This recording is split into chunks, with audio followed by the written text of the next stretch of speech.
Hey everybody, this is Steve Kodad with the Intrinsic School of Feng Shui. Thank you so much for joining me on this presentation.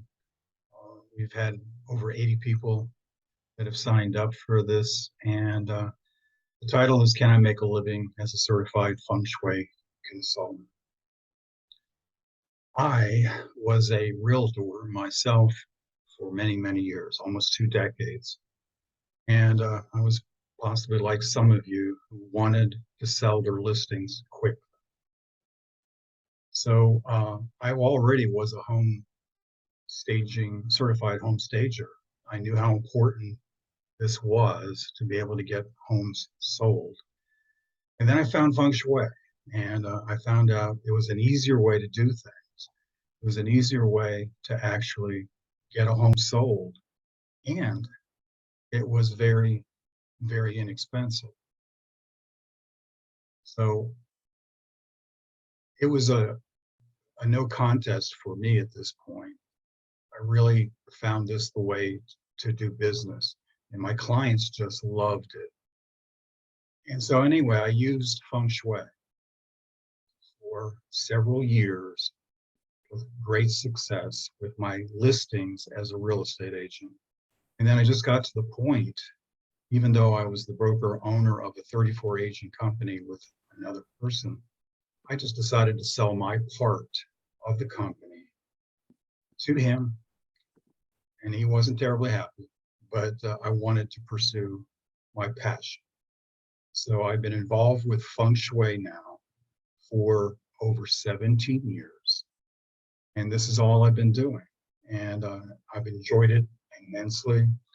It has been lucrative, but to me, peace of mind and enjoying my schedule, enjoying my day, are maybe just as important, if not. So let's go ahead and get started. A lot of you probably know that I'm involved with LinkedIn quite a bit.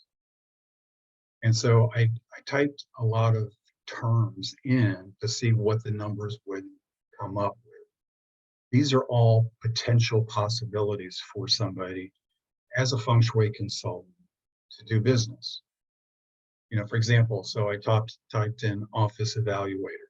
I came up with 188 names. People in renovation, definitely a big thing in Feng Shui, being involved with that. As you're going to see, I'm going to talk about that a little bit more. 11,500, and so forth and so forth. Lighting expert, color consulting. You know, one of the things that was important to me when I was a real estate agent is that I found color was a turn on or a turn off sometimes, and I wanted to make sure I knew what I was doing. So Feng Shui has a lot to do with the psychology of color. So you can see the numbers that come up on LinkedIn there then are 2,500, and so forth and so forth. So also down at the bottom, health and wellness, big time market with respect to being involved with Feng Shui.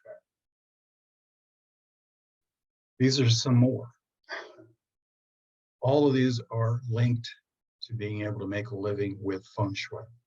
Landscape architect, 108,000. Home builders, 123,000. I was involved with quite a few builders building homes from the ground up. I did that as a real estate agent to start with, and certainly enjoyed it a great deal. And so it's definitely one of the ones that you might want to consider if you decide to become a Feng Shui consultant. Interior design, you can see 2.09 million interior designers are on LinkedIn. My partner, Lisa Albin, in the Intrinsic School of Feng Shui, makes a lot of money from interior design, either consulting or actually doing the homes with Feng Shui techniques.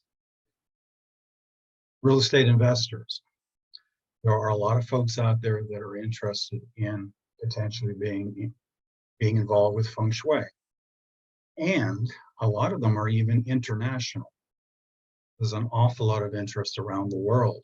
So when they come to the United States, they are definitely also thinking, hey, is there somebody out there that can help me with Feng Shui?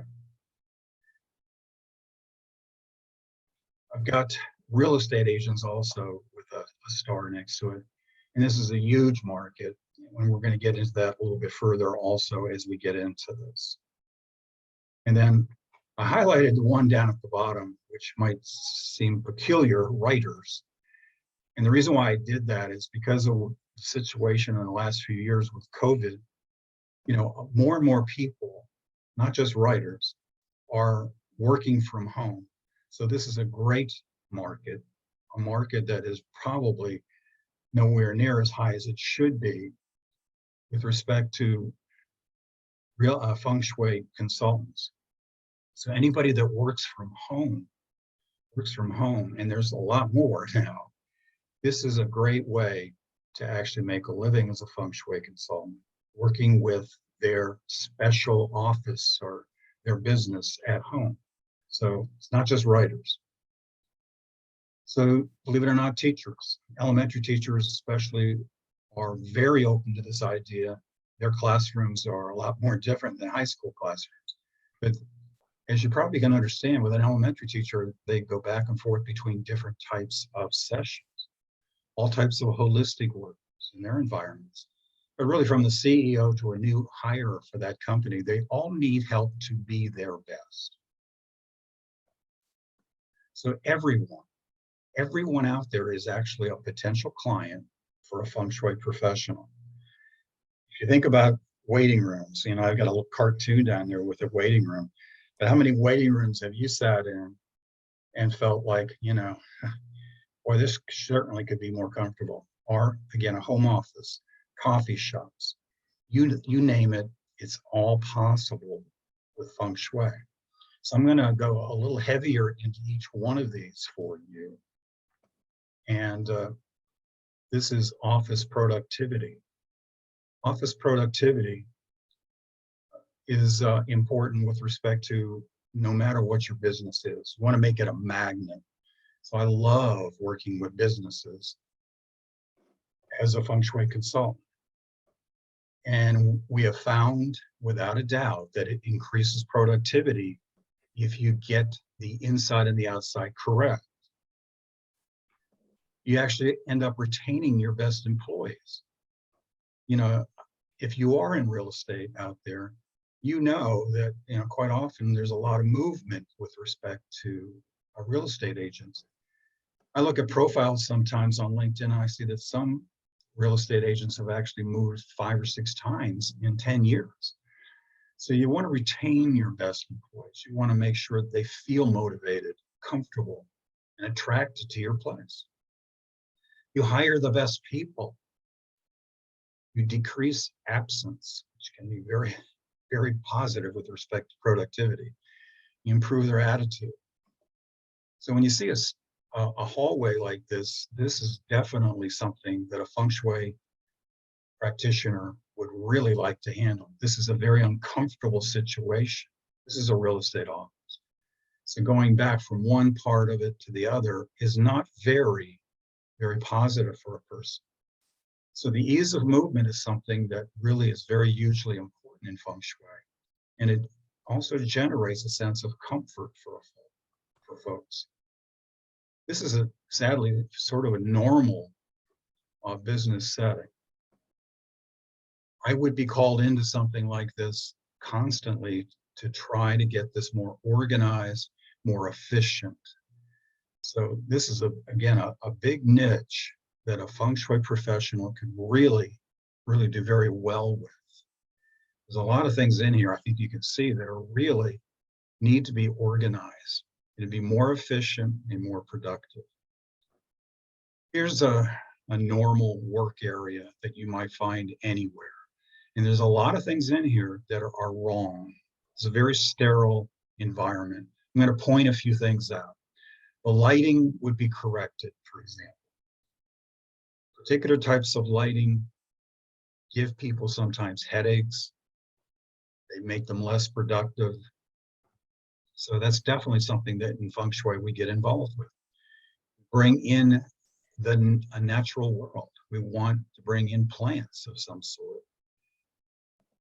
We also want to represent positive images on the walls. So there's a lot of psychology in Feng Shui. We also want to work with the five senses. That's supposed to be a speaker, by the way. So bringing in a particular soft music can also encourage people to be more productive and stay longer. You're in real estate, like I was for a long time. There were a lot of agents that would come in for a cup of coffee or whatever, and then just go home. And then they'd wonder why they were not being productive or successful. So make it as comfortable as possible. This corner and this corner right here are considered to be hazards in Feng Shui. So we would be taking that situation away by softening the situation. I can't right now have the time to get into how I would soften that, but poison arrows are the term that we use for that. So again, you try to relieve that extra stress.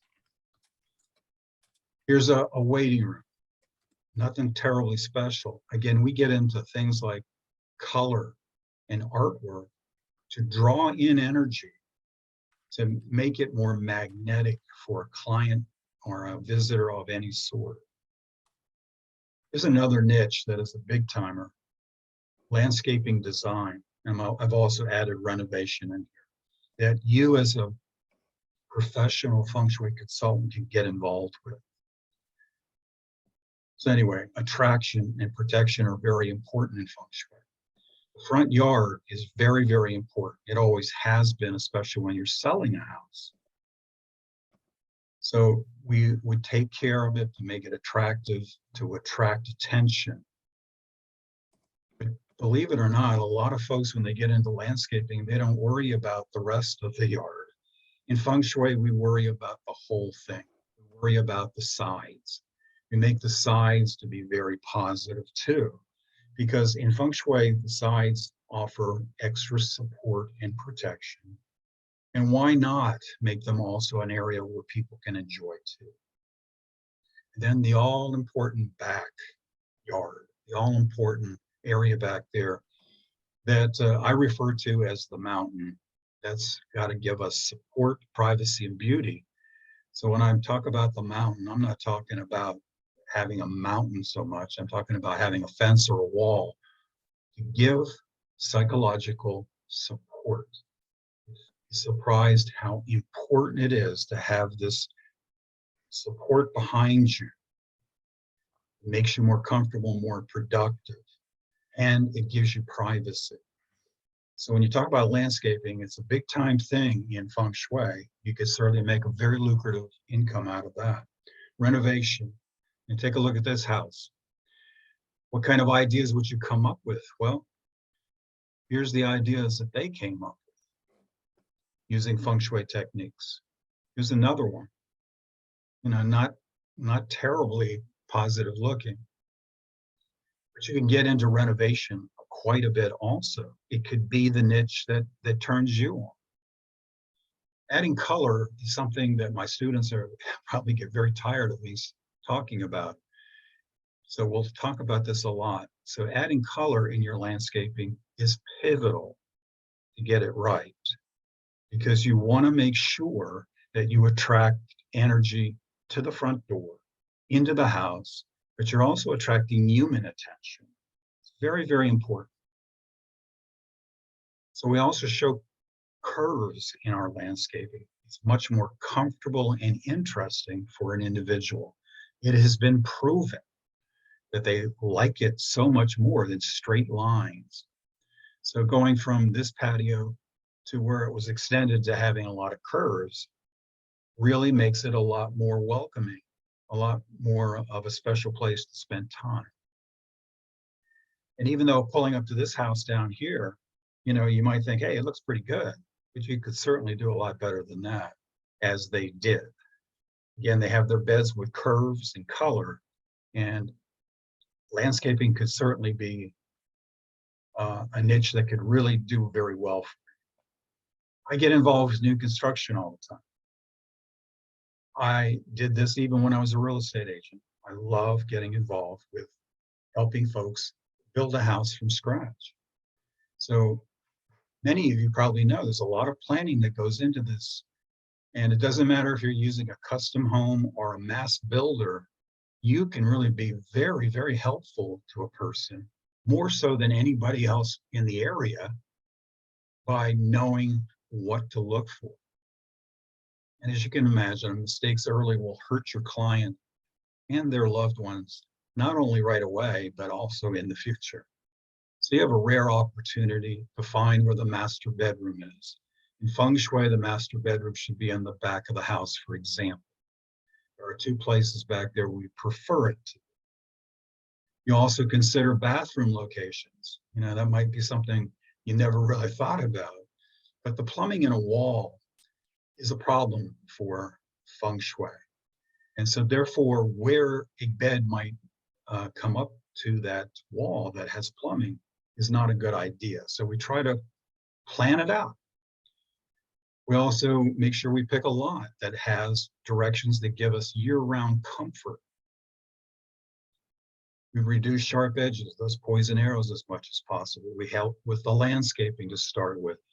And we even worry about the color, the exterior color of the house, the front door, and some of the rooms inside. But in Feng Shui, we take into account so many things that you as a Feng Shui consultant could do for some people. You can help them by, hey, I'm going to take a look at the entire neighborhood, the surrounding area. Is there too much noise, too much traffic? So all these things affect a person's daily psyche. And in Feng Shui, we're trying to make their lives better and easier and more comfortable. Stairways can be a problem too. This is a great time to think about where the stairways are if it's a two-story. The floors can be positive or not. The lighting is something that is very, very pivotal. Feng Shui really tries to push an awful lot of natural light as being number one, but it's not always the only way you can go. Now, this one's sort of going to be a joke to you, but it really shouldn't be. Is the address positive? Have you ever thought about, when you're working with somebody, whether or not their address is positive or your address is positive? All right, these are all actual road names. So would you like to have that in your return address? Drive, Anyhow Lane, Chicken Gristle Road. Yeah, and believe it or not, Bucket of Blood Street. And I know you think I've made these up, so I got a picture for you. So again, would you like to have that be the name of your house, you might say? I don't think so. So they can be really, really bad, really bad. And you would think that they would come up with something a lot better than some of these. So as a Feng Shui consultant, you think of everything. You think of so much more than the normal person. Yeah, these are actual streets. Here's a good one. How'd you like to live on Psychopath? Now, home offices is, again, a great business to get into right now. As you know, more and more people are really working out of their houses. And they don't even want to go back, right? They love it there. And more people are becoming entrepreneurs. They want to work from home. So you can really make a big living off of helping them make their home office very special. You could advertise yourself as the person that is going to Feng Shui home offices, for example. Great views, very comfortable, very productive,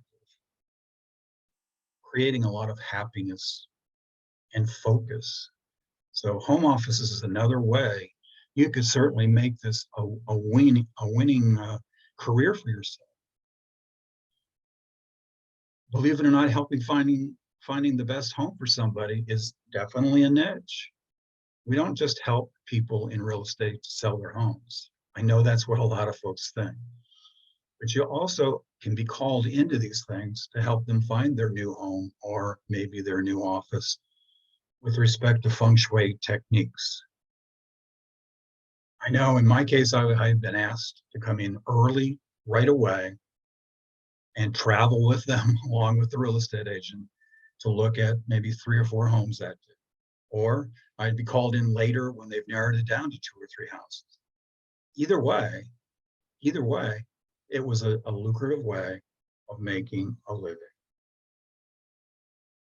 So in our training, we actually have 16 different features that we look for when we're looking for the best home for somebody.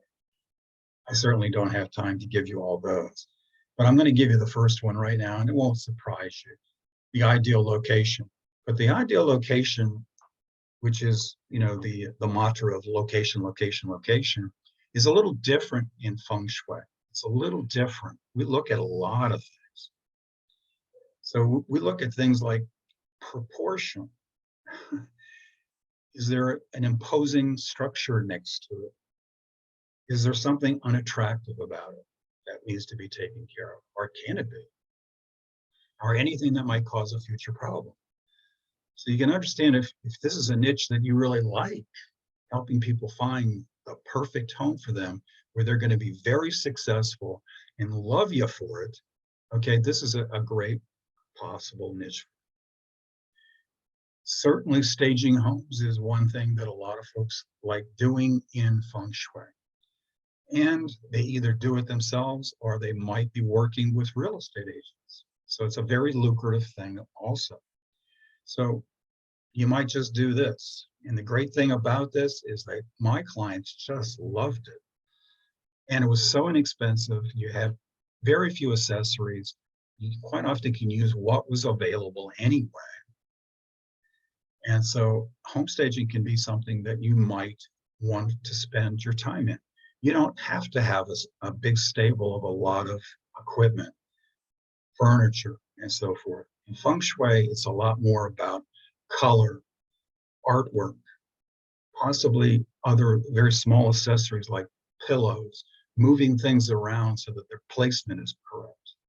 But certainly you will be hired by real estate agents. They don't have the time to stage your home to get sold. Okay, so you certainly can be hired that way too. It's a very, very big business.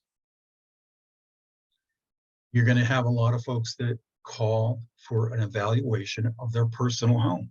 They're not leaving, folks. They're just wanting to be as comfortable and as productive as possible. So you get called to do this kind of stuff. And you're going to be surprised about some of the things that they use now in Feng Shui. I have a meter that I use to check electrical magnetic fields. Surprise, surprise.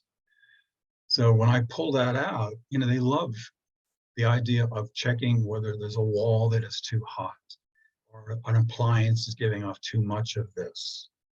So EMF is something that we check.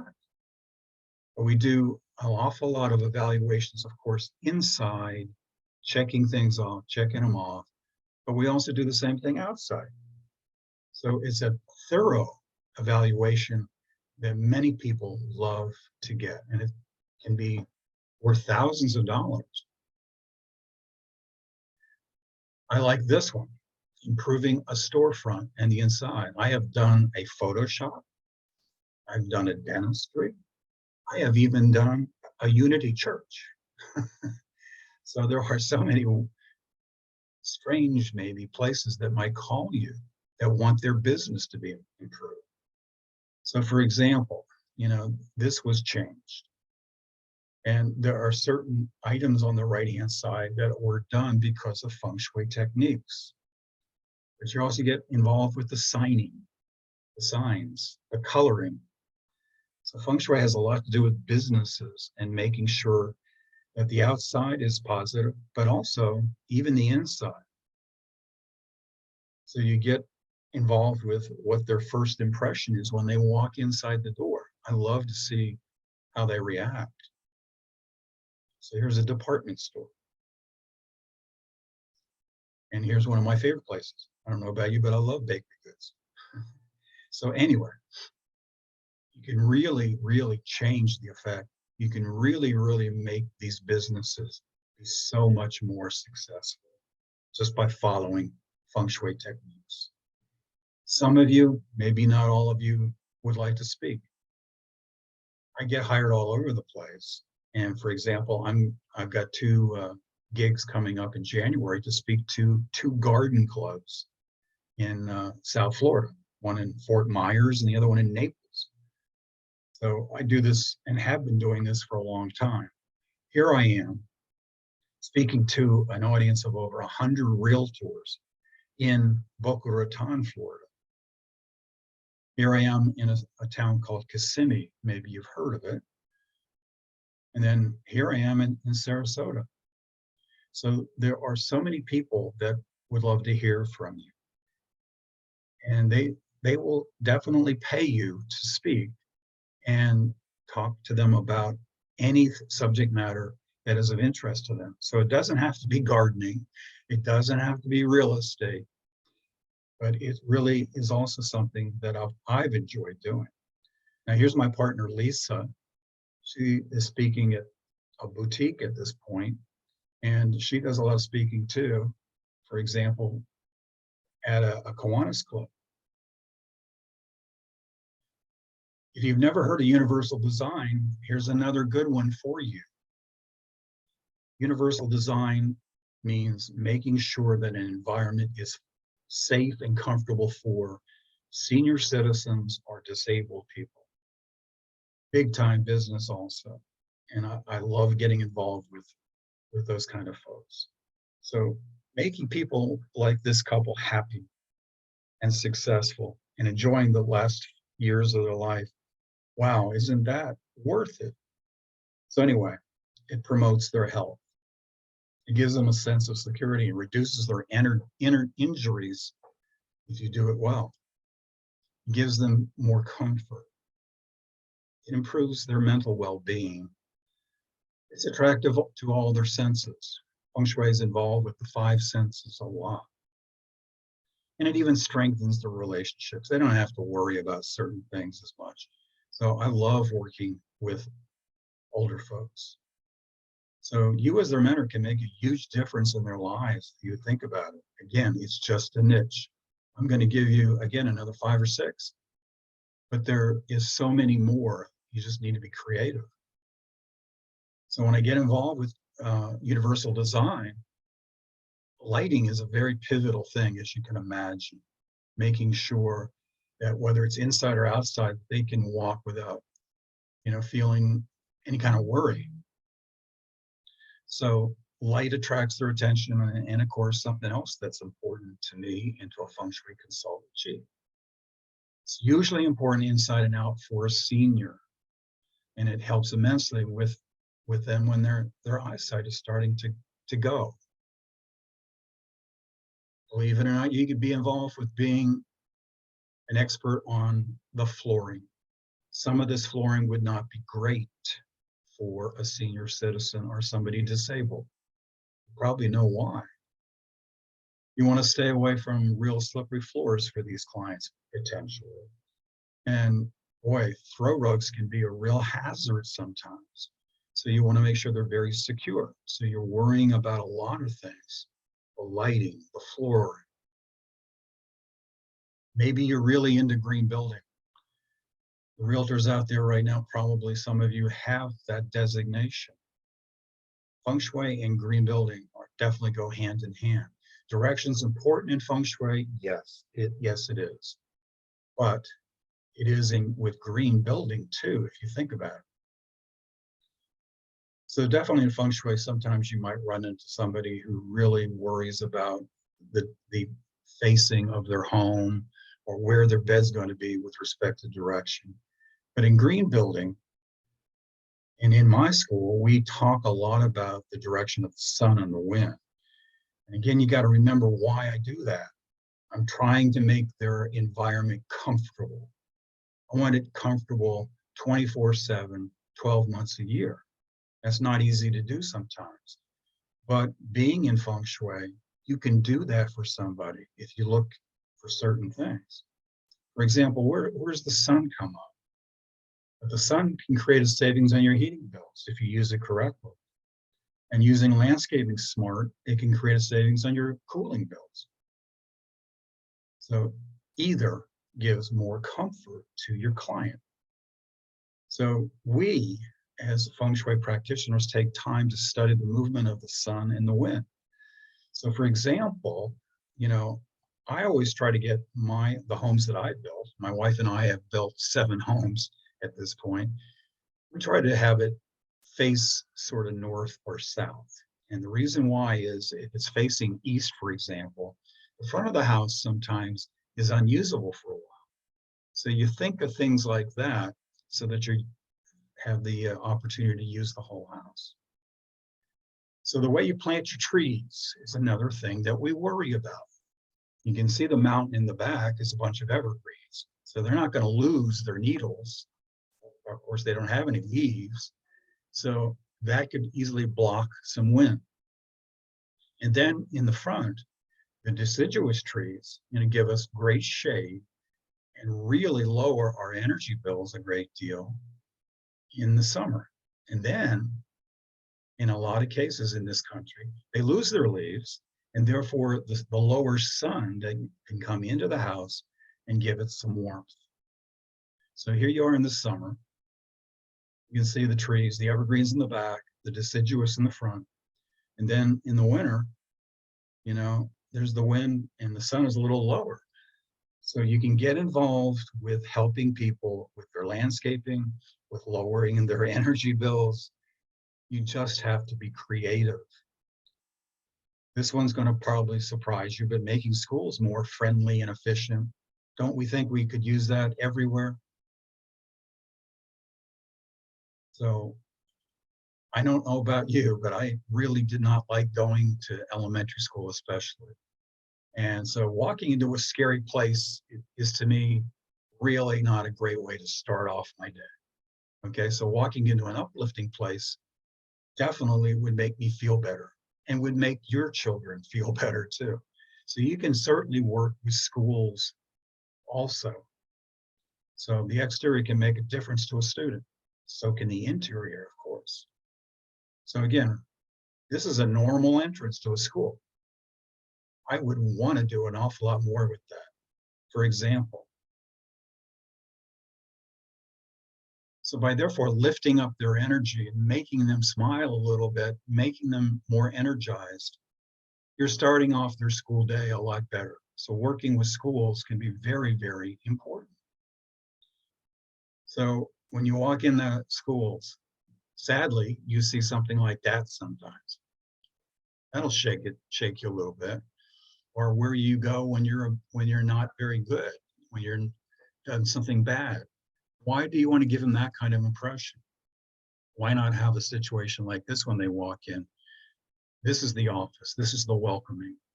So if you like schools, classrooms, any kind of education facility, maybe you've heard of space clearings. This is not for everybody, but boy, there are some practitioners out there that are making a lot of money from just doing nothing but space clearings. And in most cases, space clearings are advocated once a year, at least. Some people do them every month. But what a space clearing is, it's a specialized form of transformation that harmonizes and balances the flow of energy in very, very deep levels. It just raises the energy, gets rid of the stagnant energy, makes it really feel good, and it allows you to get more organized. Here are some of the benefits from a space clearing if you wanted to learn how to do that. So a lot of Feng Shui consultants make a good living from this. It increases the energy and the vitality of people inside. They sleep better. Their immune system is stronger. They communicate better with everybody. They're healthier plants. This is a little funny, I guess, but more critters show up. In Feng Shui, if your yard does not have squirrels, does not have butterflies, does not have birds, you have bad Feng Shui. You want to have critters running all over the place because they love it.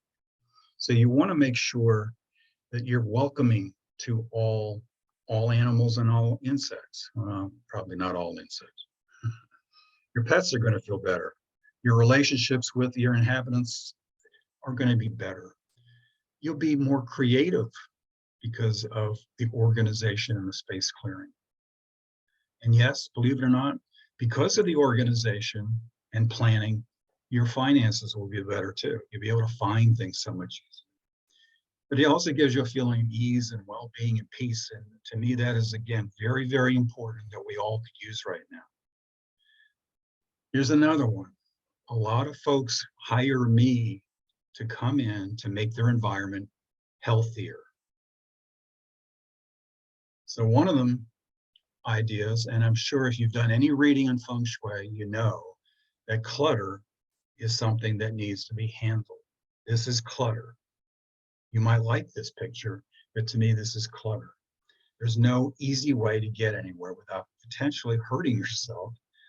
So you learn how to take care of this kind of a situation to give pathways that make it easy for people and for energy. So you check on these kind of items when you're worrying about health. Again, EMF.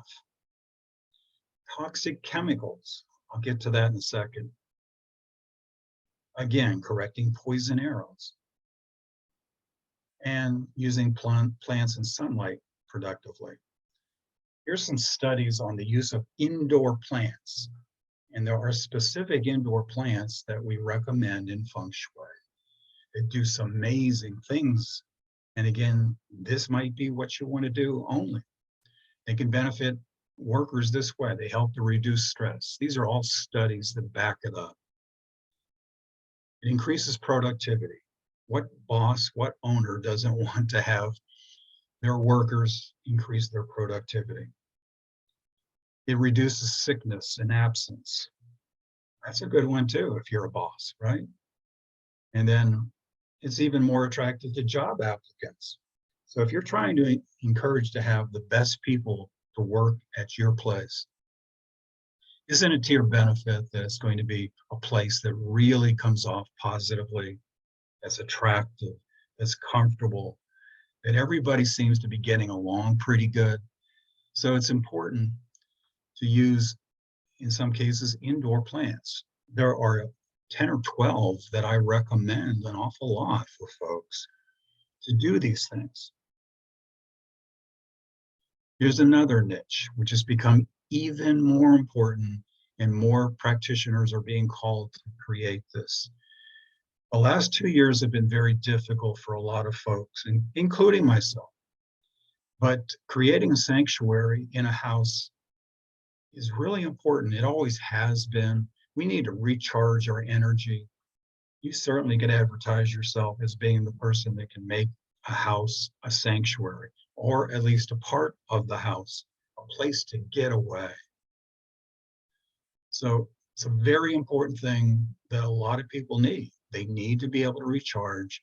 You know, some people are still a little concerned about getting out there, you know, so this is a great way to do business. As I told you before, my partner Lisa is very involved with interior design, okay, and renovation. So she's been doing this a lot. It can be somewhat time consuming, but the profit is very strong. So you can certainly work inside with interior design. You might be doing some of it if you like that, or you can definitely work with other people. A lot of Feng Shui practitioners have people that they can call, okay? Not everybody can hang a picture really well, so why not call a professional if that's what's called? Not everybody is willing to say clean a particular place, so they have somebody to call. But interior design is definitely something that, again, is very, very lucrative, and something that you can get involved with respect to Feng Shui. Furniture placement in Feng Shui is very different than it is in a normal situation. We're always worrying about the comfort of the individual where they sit.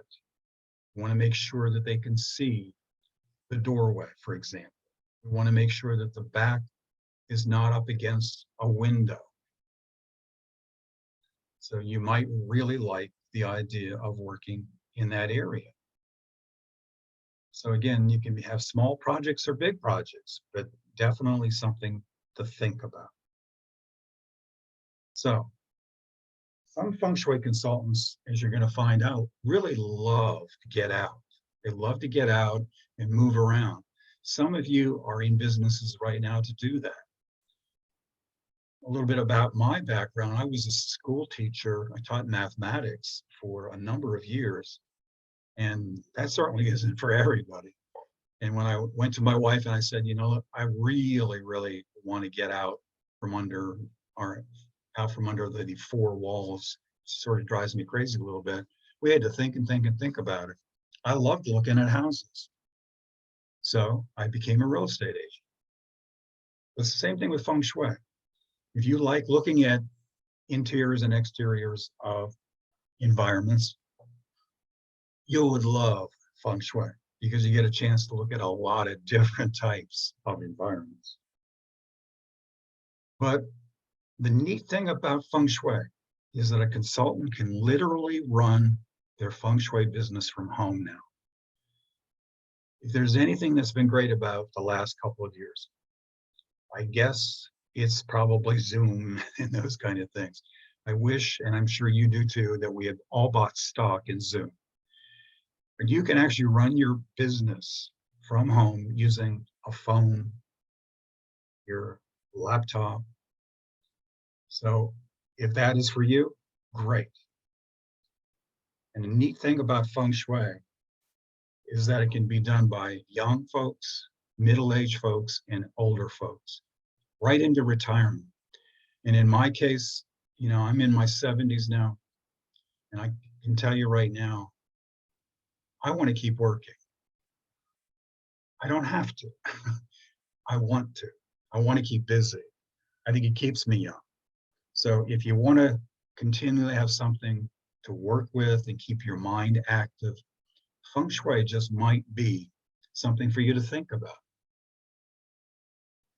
So just to cue you in, our latest certification class is on October 1st. It's done online. If you'd like further information, just email me. And I'm recording this, so I will send it to you.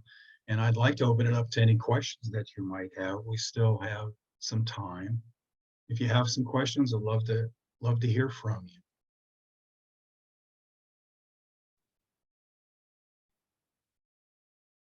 Now, if you want to, you can just send me questions on my email. I'd be glad to answer them for you.